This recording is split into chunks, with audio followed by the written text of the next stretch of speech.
There's actually one story with my friend. I was diagnosed December 19th, 2007. So I told my friends all about it. And one of my good friends, he found out a week later that the best man at his wedding had the same thing. It was stage 4 colon cancer spread to the liver. So within a week, his two best friends had the same diagnosis. So he and I are big basketball fans, and every year we go to the Big East tournament in Madison Square Garden to root for Pittsburgh. And we weren't going to make it because I was on chemo. But Pittsburgh won a bunch of games, and we went to the final game.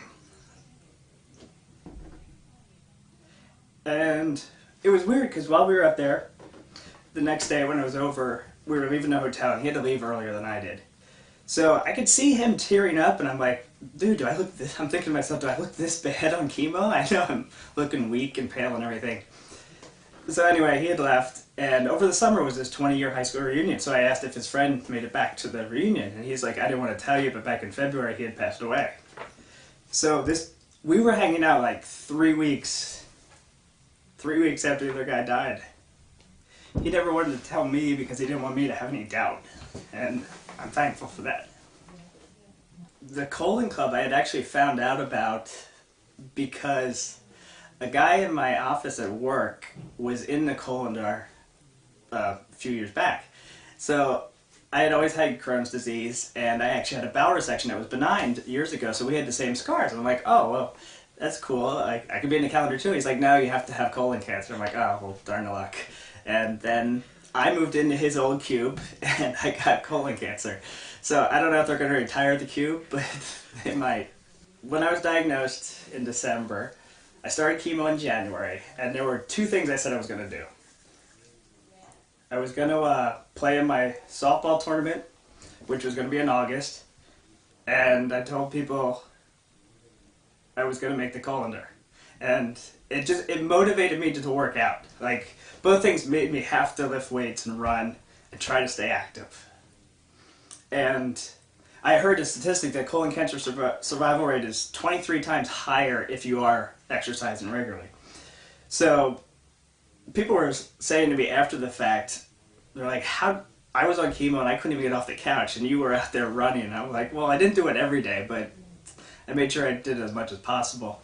I actually joined, there's a great group in Washington, D.C. called Cancer to 5K.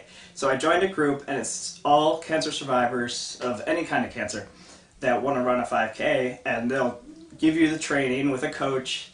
They can do it while you're on your treatments, and they'll monitor everything you're doing. And at the end, you'll train for 4 months and then run a 5K race. And I had used to run these in like 22 minutes or so, and I was trying to get to 20 minutes, and then I run my first one while I'm on chemo in almost 40 minutes, and it's just like, oh, I'm bummed out. And they're like, dude, you're running it. You're at least finishing. So I cut the next one down to 33 minutes, which I'm still not happy about. And then, so hopefully the next one will be under 30 and just try to keep working my way back. What did I feel like when I was being photographed? It didn't seem too weird. I was like, well, it finally gave a reason to have scars. Other than that, I was like, do you really want to go to the beach? And right now, I haven't been allowed out in the sun for a year because of a liver surgery, so another month and I can, so I'm so pale. I was like, oh my god, I'm going to blind the camera. But what was I thinking about while the shoot? I don't know, my mind just kind of went blank. Just trying to pose right to make the calendar interesting so people are going to read it and hopefully it'll help somebody. One of the questions when I was applying to be in the Colondar was, why do you want to be in it? And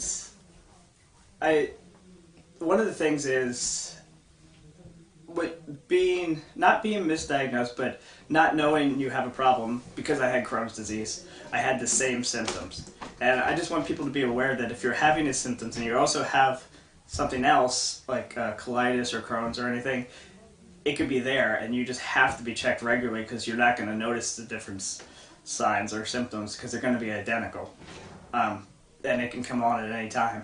I had hung out with a bunch of different survivors in Washington, D.C. There was a couple different groups, one called I'm Too Young for This, another one a Cancer to 5K running group, and everybody I'd met had different diseases. There was lung cancer, there was breast cancer, thyroid, everything, but I had never come across a young survivor with colon cancer. And so it was kind of cool to come up for the photo shoot in New York with 11, 12, whatever, and some extra people that are on the crew now that also survived colon cancer, to hear their stories, because they actually went through the exact same thing. I mean, it's nice to talk to other people that had Hodgkin's or whatever, but some people didn't have surgery, some people weren't on chemo, but these people all had the same type of treatments, and they know what you're going through. And then you can share poop stories and nobody cares.